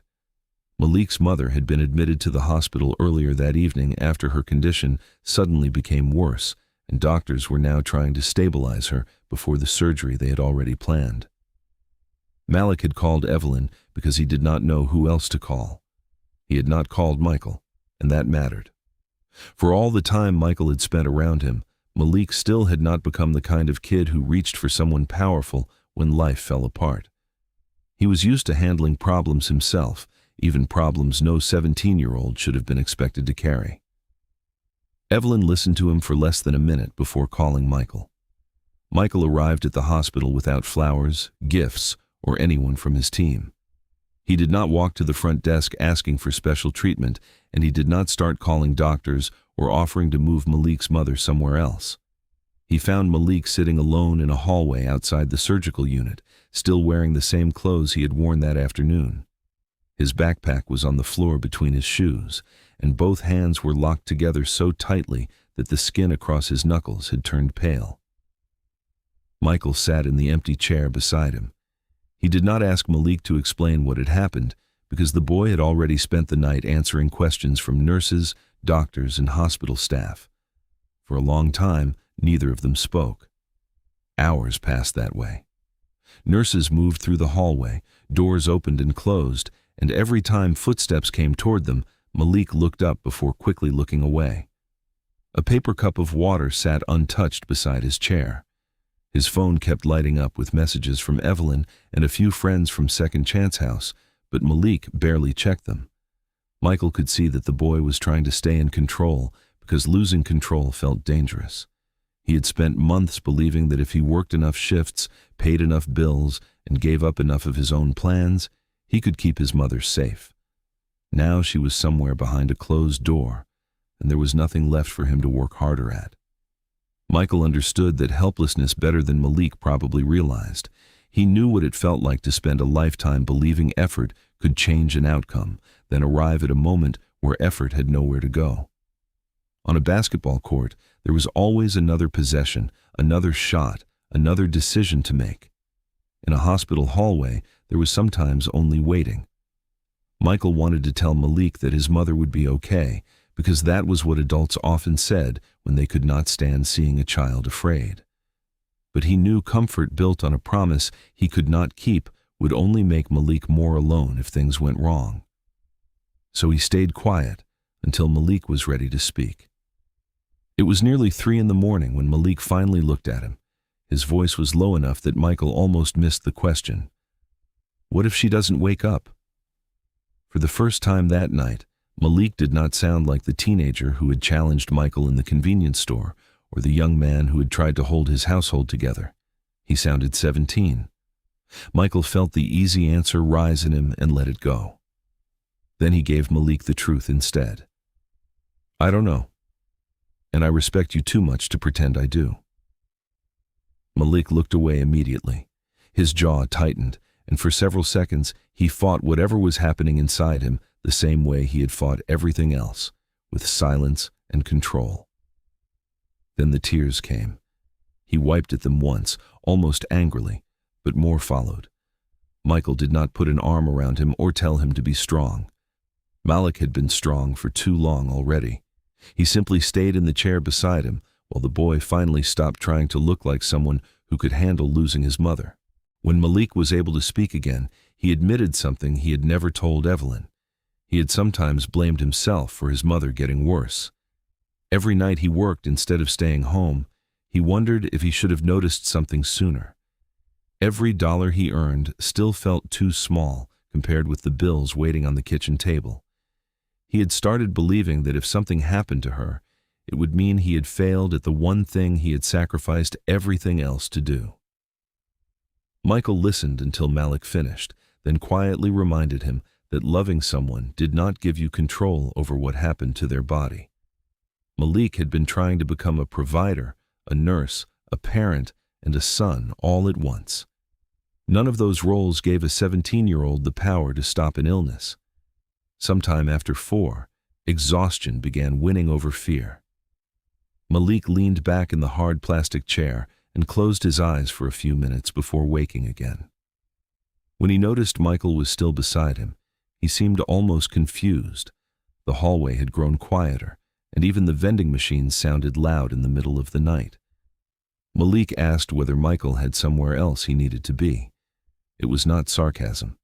He genuinely could not understand why a man whose time seemed valuable to the whole world would spend the night sitting in an uncomfortable hospital chair beside him.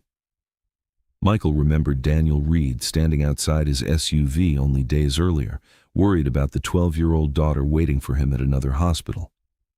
Michael had told Reed that sometimes people became so focused on where they thought they were supposed to be that they forgot to notice where they were actually needed. At the time, those words had been easy to say because the choice belonged to someone else. Now Michael looked at Malik and realized the lesson had come back to him. "I gave somebody advice recently about knowing where he needed to be," he said. "I think tonight I should take my own advice." So Michael stayed. Nothing remarkable happened after that. There was no dramatic phone call, no miracle Michael could buy, and no problem his name could solve. He bought 2 bad coffees from a vending machine, gave Malik his jacket when the hallway became cold, and woke him once when a nurse came through with an update. Most of the night was simply waiting, and that was exactly why it mattered. For months, Malik had been carrying every frightening thing in his life, as if asking someone to share the weight meant he had failed. Shortly before sunrise, a doctor finally came through the double doors. Malik stood so quickly that his backpack fell from between his feet. Michael stood beside him, but stayed half a step back. This was Malik's moment, not his. The doctor explained that Malik's mother had been stabilized and that they could move forward with the surgery, but there were still serious risks ahead. It was not the perfect answer Malik wanted, yet for the first time all night, there was something to hold on to. Malik bent down to pick up his backpack, then stopped. His hands were shaking too badly. Michael picked it up and handed it to him. That simple gesture nearly broke Malik again. He had spent months carrying groceries, bills, medicine, work shifts, fear, and a future he thought he had to postpone. Now, for one night, somebody else had carried something for him without taking away his dignity. As morning light began to reach the hospital windows, Michael understood that this was what Evelyn had meant when she talked about adults who stayed after the exciting part was over. Staying rarely looked heroic. Sometimes it looked like 2 people sitting beneath fluorescent lights while nothing happened for hours. Sometimes there was no solution to offer and no right sentence to make the fear disappear. Sometimes the most important thing you could give someone was the certainty that when they looked at the chair beside them, it would not be empty. And that night, Malik never had to look over and find himself alone. Malik's mother survived the surgery. The doctors were careful not to make promises, but by the end of the first day, she was awake, breathing on her own, and strong enough to recognize the people standing beside her bed. Malik cried when she opened her eyes, though he tried to hide it by lowering his head and pretending to adjust the blanket. She noticed anyway. Even exhausted, she reached out and rested her hand against the side of his face. For the first time in months, Malik allowed himself to believe that maybe he did not have to prepare for the worst every second of the day. Recovery would take time. She would not be returning to work soon, and the bills that had pushed Malik into extra shifts had not disappeared simply because the surgery was over. But something in him had changed after the night in the hallway. He still worried about money, still checked his phone whenever the hospital called, and still tried to calculate problems before anyone else had a chance to help. The difference was that he had started returning to Second Chance House more regularly. He no longer left the gym the moment class ended, and sometimes he stayed behind to help stack the same chairs he had once abandoned when life became too heavy. Michael noticed but never pointed it out. A week later, Malik's mother asked to speak with Michael alone. She was sitting upright in the hospital bed by then, weaker than she wanted anyone to notice, but strong enough to make it clear that the conversation mattered. Malik had gone downstairs with Evelyn to get something to eat, leaving Michael in the room with her. He expected her to thank him for staying with Malik that night, or perhaps ask about medical bills, rent, or work. Michael had already been thinking about ways to help without making the family feel as though their lives had been taken over by someone else. But when she began speaking, money was not what she wanted to discuss. She told Michael that Malik had always been the kind of boy who noticed when other people needed something. When he was younger, he gave away part of his lunch to a classmate who never brought food. As he got older, he began fixing things around the apartment before anyone asked, watching his mother more carefully whenever she looked tired, and learning to hide his own worries because he believed that was what being dependable meant. She was proud of him, but she was also afraid of what that strength was becoming. Malik had started confusing love with carrying every problem alone, and each sacrifice made the next one easier to justify. She worried that one day he might give up so much of himself that he would no longer remember what he had once wanted for his own life. Michael listened without interrupting. He thought about the broken bicycle, the late shifts, the empty chair, and the night Malik had admitted that he was not sure he believed in tomorrow anymore. Until then, Michael had viewed those moments as evidence of a teenager overwhelmed by circumstances. Malik's mother saw something deeper. She saw a pattern that could follow her son long after the hospital bills were gone. A young man who learned to measure his worth by how much pain he could carry might spend his whole life believing that asking for help meant weakness. Then she gave Michael the one request she had been waiting to make. "If there ever comes a day when I can't push him forward anymore, please don't carry him." Michael looked at her, unsure what she meant at first. Everything he had been trying to do for Malik seemed to involve taking weight off the boy's shoulders. She saw the confusion on his face and explained that Malik would have to learn to walk toward his own future. If someone carried him every time life became painful, he might never discover how strong his own legs were. What he needed was not another person deciding his life for him. She reached for the cup of water beside her bed, but her hand shook before she could lift it. Michael quietly moved the cup closer. She took a small sip, rested it again, and looked at him. Just stay close enough behind him that if he ever turns around, he knows somebody is still there. Michael said nothing for several seconds. The request sounded simple, but it changed the meaning of almost everything he had been doing. His first instinct had always been to solve problems. If a building was being lost, buy another one. If bills were unpaid, pay them. If a bicycle was broken, replace it. Resources made action possible, and Michael had spent much of his life believing action was better than standing still. But Malik's mother was asking him to understand that help could become another kind of control if it left no room for the person receiving it to choose, struggle, fail, and eventually stand on his own. When Malik returned to the room, neither Michael nor his mother told him what they had discussed. She simply asked her son about class, and Malik complained that Lila had corrected his writing again and acted as if she were already a lawyer. His mother smiled, and Michael watched something ordinary happen between them. For months, most of their conversations had been about medicine, bills, appointments, and survival. Now they were talking about school. It was a small thing, but Michael had learned not to dismiss small things anymore. He left the hospital carrying no list of expenses and no new plan to rescue anyone. Instead, he carried the words of a mother who understood her son better than anyone else could. By the time Michael returned to the temporary gym, he knew the future of Second Chance House could not be built around how much he was able to provide. It had to be built around helping young people discover what they were capable of doing for themselves, while making sure someone remained nearby when the road became hard. For the first time, Michael understood the difference between saving someone and standing with them, and that difference was about to change what he built next. Michael returned to Second Chance House with a different plan.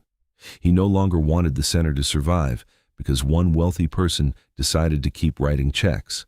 He wanted it to become strong enough that no single donor could ever decide its future again.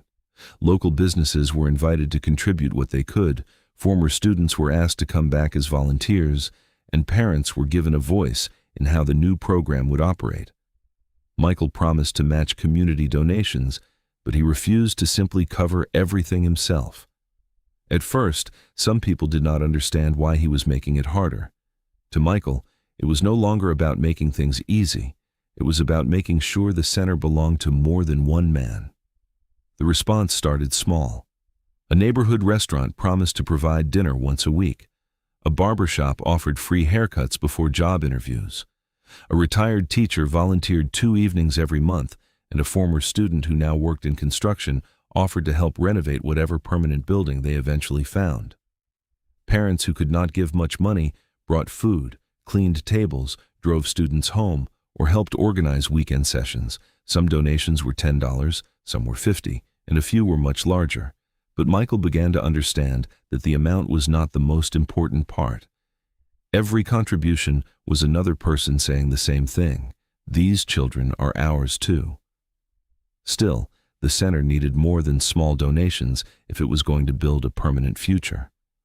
Michael knew that if he wanted others to sacrifice something meaningful, he had to be willing to do the same. One evening, he opened a storage room at home where some of the most important pieces of his basketball life had been kept for years. There were shoes, jerseys, photographs, and items connected to moments millions of people still remembered. Most had value because of what they represented, but one particular basketball keepsake made him stop.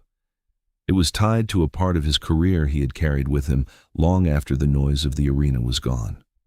For a long time, Michael simply held it. The object itself was not the memory. He knew that. But memories had a way of attaching themselves to things, and letting go of the thing could still feel like letting go of part of the life around it. He remembered the people who had been there, the pressure, the work, the feeling of knowing a moment would never come again exactly the same way. That was why the item had stayed with him all these years. It was easy to donate something you did not care about. This was different. Michael decided to place the keepsake in a charity auction to help fund the center's next stage.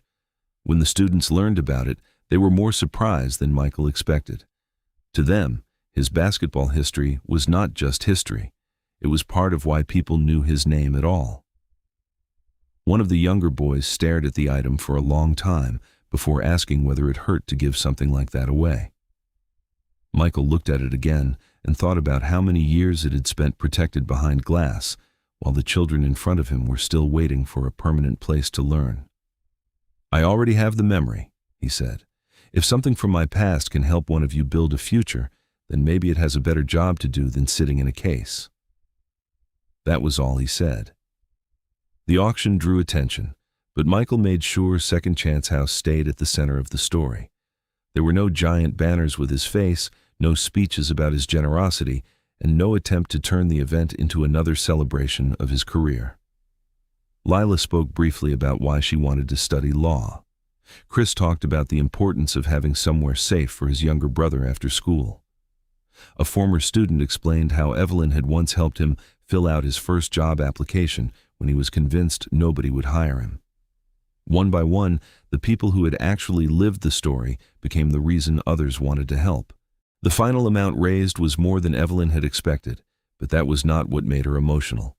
She had survived donors walking away, months of uncertainty, the loss of the building, and the sight of children carrying their own desks into trucks. She had watched Malik disappear and then come back. Through all of it, she had learned not to trust excitement too quickly, because excitement usually left before the work did. But now, she looked around the room and saw business owners, parents, former students, volunteers, and children standing beside one another. Michael was there too, but for once, he was not standing at the center. Evelyn began to cry. Michael noticed and walked over, but she shook her head before he could say anything. She was not crying because of the money or the keepsake. She was crying because the man who had first received her letter had finally understood what she had been asking for. She had never needed a celebrity to rescue 218 children. She had needed someone powerful enough to open a door and humble enough not to stand in it afterward. Michael looked around the room and finally saw the difference. The center did not feel like something he had saved. It felt like something a community had decided not to lose.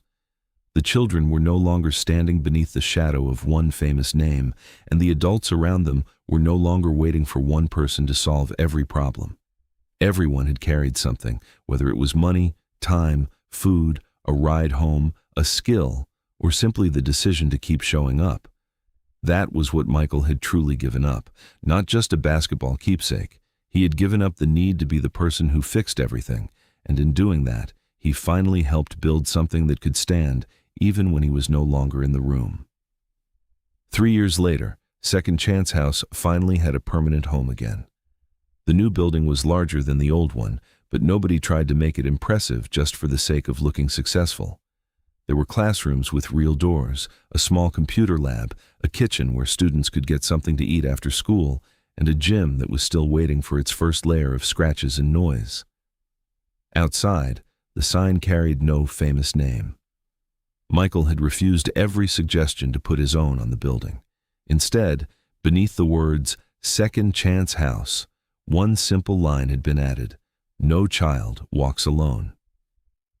By then, many of the students Michael first met were becoming young adults. Lila had earned a scholarship and was preparing to study law, still carrying a notebook almost everywhere she went. Chris had become one of the center's most dependable mentors, helping younger boys with homework and staying late whenever someone needed a ride home. Several former students had returned as tutors, not because anyone asked them to repay a debt, but because they remembered what it felt like when someone had stayed for them. Daniel Reed still came once a month, usually without his uniform, and his sessions had become some of the most honest conversations in the building. The students challenged him, he challenged them, and over time, the room had become a place where difficult questions could be asked without anyone having to choose a side before the conversation even began. Malik had changed too. He was no longer the exhausted 17-year-old who believed his own future could wait until every problem at home had been solved. He had graduated from high school and planned to study social work because, as he once told Evelyn, he wanted to learn how to help people without making them feel small. His mother had recovered slowly and still had difficult days, but she was strong enough to sit in the front row at his graduation. When Malik crossed the stage, she did not cheer louder than everyone else. She simply stood, pressed both hands over her mouth, and cried in a way that told Michael exactly how many nights she had once feared she might never see that moment. After the ceremony, the building filled with families, students, volunteers, and people who had helped Second Chance House survive the years in between. There were no cameras from national networks and no giant celebration built around Michael. Most of the attention belonged to the graduates, exactly the way Evelyn wanted it. Michael stood near the back for much of the afternoon, shaking hands when people approached him and watching former students show younger ones around the building. At one point, he saw Malik helping Isaiah with a college application. At the same time, Chris was carrying a box of donated books into another room. The scene was ordinary, almost easy to miss. That was why it mattered. Evelyn found Michael near the entrance after most of the families had begun leaving. She was older now, moving a little more slowly, but she still had the same steady way of looking at people that made them feel as if she could see whether they meant what they said. In her hand was a cream-colored envelope. Michael recognized it immediately. The corner was still slightly bent, and his name was still written across the front in the same careful handwriting that had stopped him 3 years earlier. "You kept this?" Evelyn smiled. "I was waiting until I could give it back." Michael took the envelope and turned it over in his hands. For a moment, he was back in the kitchen reading 218 names, back beside the road, watching Malik ride away on a broken bicycle, back in an old gym where one empty chair had waited for a boy to return. He told Evelyn that he had always thought the letter was something she had sent because the center needed help. She looked around at the young people still moving through the hallway and reminded him that money had never been the thing she was trying to teach him about. "You thought you brought money," she said. "What you really brought was proof that someone could choose to stay." Michael looked down at the envelope. He had no answer. For years, people had asked him what it took to win, what made someone great, and how success was built. He had always known how to talk about work, discipline, pressure, and refusing to quit.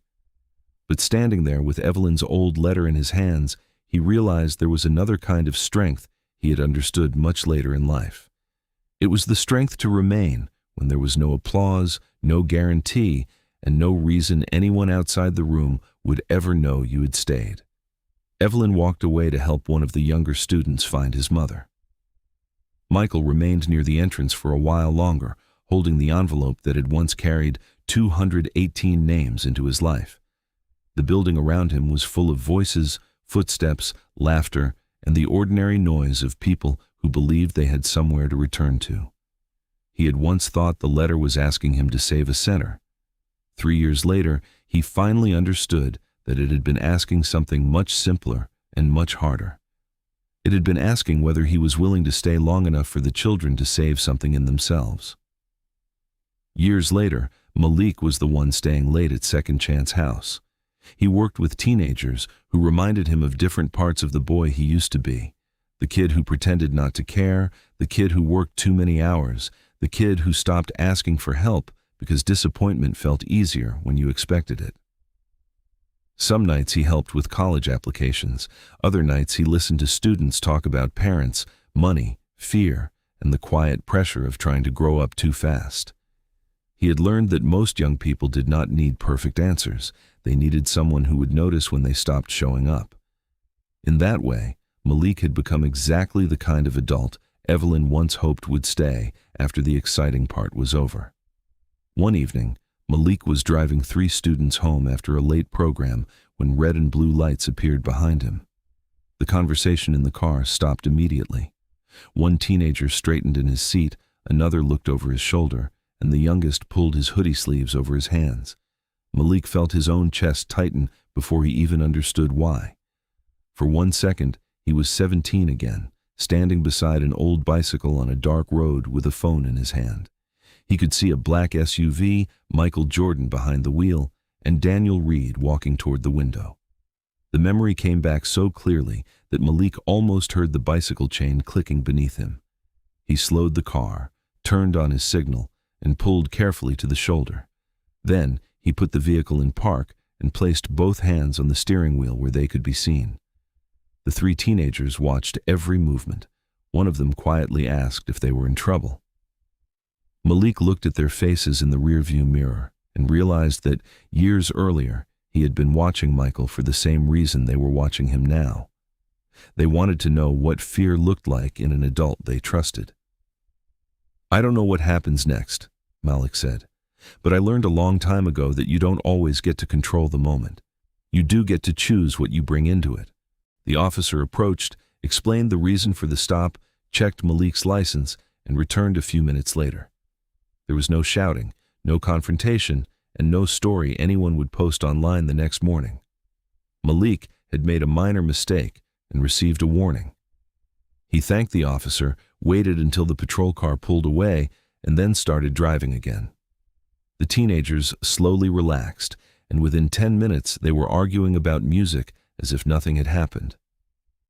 Malik smiled to himself because that was exactly what made the moment important. Nothing terrible had happened, and nobody had needed to become a hero for the night to end well. After dropping off the last student, Malik returned to Second Chance House alone. The building was quiet now, the kind of quiet that felt different from the silence of the old center after they had carried everything out years earlier. This place was not empty because it had been lost. It was empty because the students had gone home and would come back tomorrow. Malik walked through the hallway, turning off lights one room at a time. He passed the computer lab, the kitchen, and the classroom where younger students had spent the afternoon working on essays and job applications. Near the main entrance, he stopped in front of a wall that had become one of the most important parts of the building. There was no giant portrait of Michael Jordan there, no championship jersey, trophy case, or display celebrating the famous man who had once helped Second Chance House survive. Instead, one sentence had been painted in simple black letters across the wall. A hero isn't the person everyone recognizes. A hero is the person who recognizes when someone else needs him. Below the words were 218 signatures from the original students. Malik found his own near the bottom. The handwriting was uneven and smaller than he remembered, written by a 17-year-old boy who had no idea where his life was going. He touched the signature lightly with one finger and thought about how close that boy had come to disappearing from his own future. He thought about the convenience store, the broken bicycle, the empty chair, his mother in the hospital, and the old gym where nobody had asked him to explain why he came back. Most of all, he thought about the people who had refused to carry him but had stayed close enough that he never had to wonder whether anyone was still there. His phone vibrated in his pocket. A message from Michael. Still showing up? Malik looked at the wall again. For years, that question had become something between them. It was never really about attendance. It was about whether Malik was still doing the work, still choosing his future, still becoming the kind of person who would notice when someone else needed a place to return to. He typed 2 words. Every day. Then he sent the message, turned off the final hallway light, and stepped outside. Behind him, Second Chance House became quiet. The chairs were empty. The computers were dark. The classrooms waited for morning. Years earlier, one empty chair had represented a boy who had almost disappeared. Now, an entire building stood because enough people had chosen not to disappear from one another's lives. Michael had once believed helping meant solving the problem in front of him. Malik had once believed strength meant carrying every problem alone. Evelyn had taught them both something different. Sometimes the most powerful thing a person can do is stay. Stay when the cameras leave. Stay when the money is not enough. Stay when there is nothing useful to say. Stay long enough for someone who has lost faith in tomorrow to believe there might still be a place waiting for them when morning comes. And somewhere inside Second Chance House, 218 names had become hundreds more. The work was still going. So were they. The end.